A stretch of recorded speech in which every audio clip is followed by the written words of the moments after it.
Voici une autre petite vidéo pour vous montrer comment on peut exploiter au maximum ces fonctions exécutives à travers nos jeux. Alors, n'importe quel jeu, c'est important de le savoir, n'importe quel jeu va travailler les trois principales fonctions exécutives. Donc, mémoire de travail, contrôle de l'inhibition et flexibilité.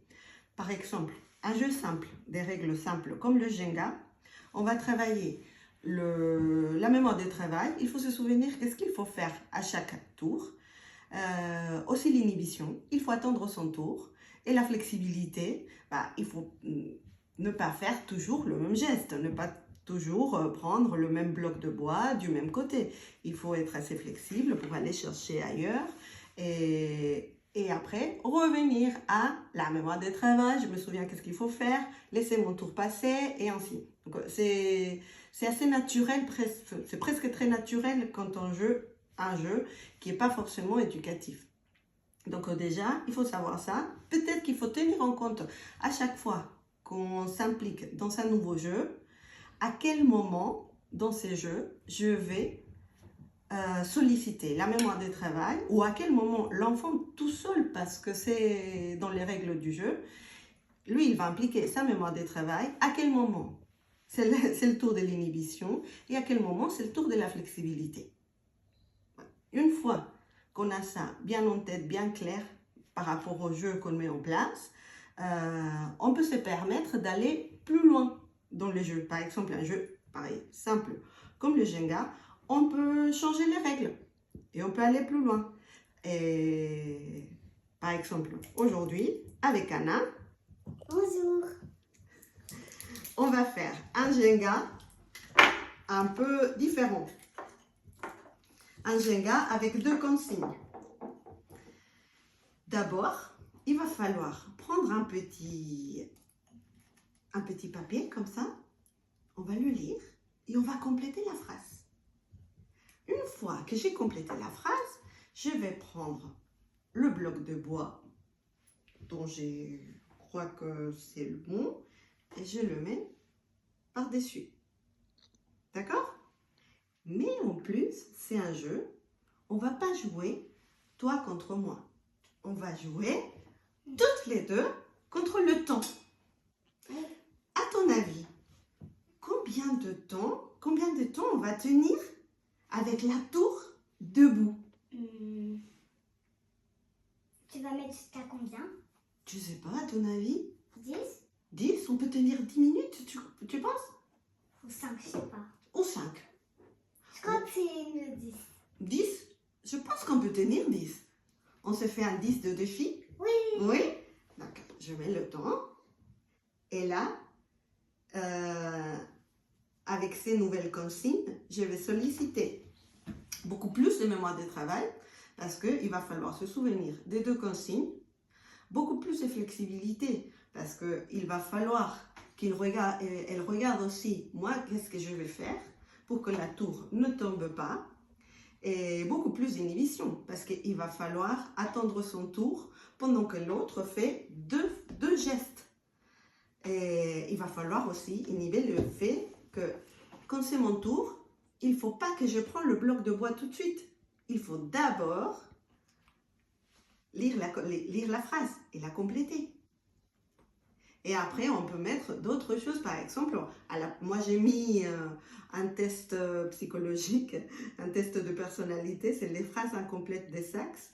Et il y a des phrases qu'il faut compléter, mais on peut mettre dans la deuxième consigne, je ne sais pas, des sons, des petits calculs mentaux, voilà, plein d'autres choses.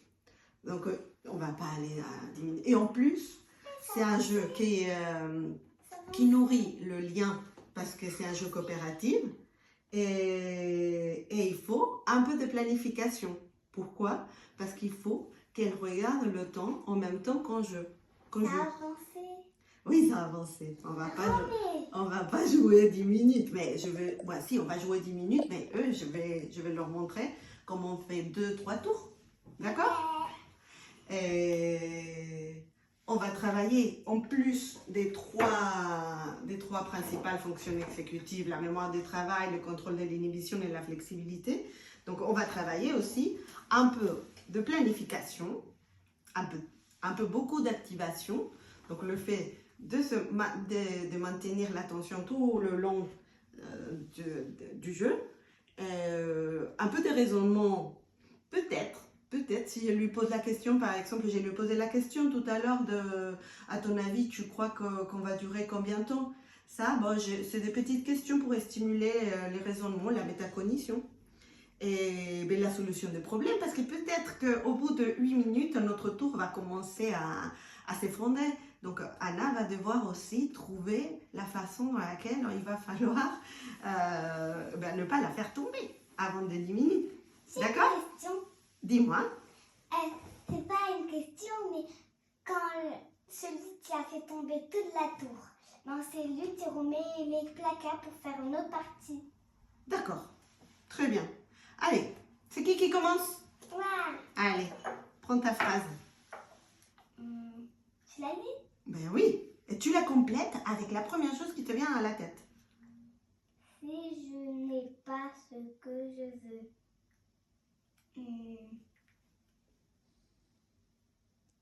Je le fais? Si je n'ai pas ce que je veux, je le fais. Je Ah ben. comprends pas. Tu comprends pas? Prends une autre. Tu la laisses? Tu la laisses à côté. On la reprendra après. Si j'étais plus âgée, Si tu étais plus âgé. je pourrais faire d'autres choses Comme quoi? comme sortir toute seule sans mes parents, Ah oui, oui, oui. Maintenant, comme mon frère. ah oui, comme le fait ton frère, oui. Et maintenant, qu'est-ce qu'il faut faire, Anna? Il faut que... Il faut prendre un bloc de bois. Tu peux me le passer? Oui, là, elle utilise... Hop! Elle utilise un peu de planification parce qu'elle me demande aussi de le prendre. Ça, c'est bien. Voilà. Allez, à mon tour. Je pense beaucoup à la nourriture.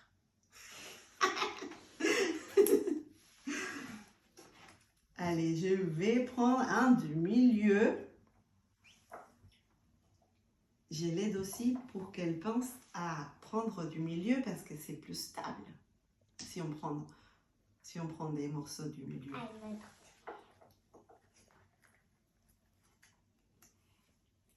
Quand j'arrive à ma maison, je fais mes devoirs.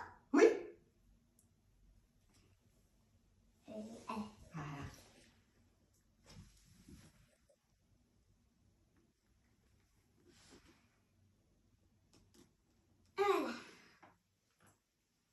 Oui.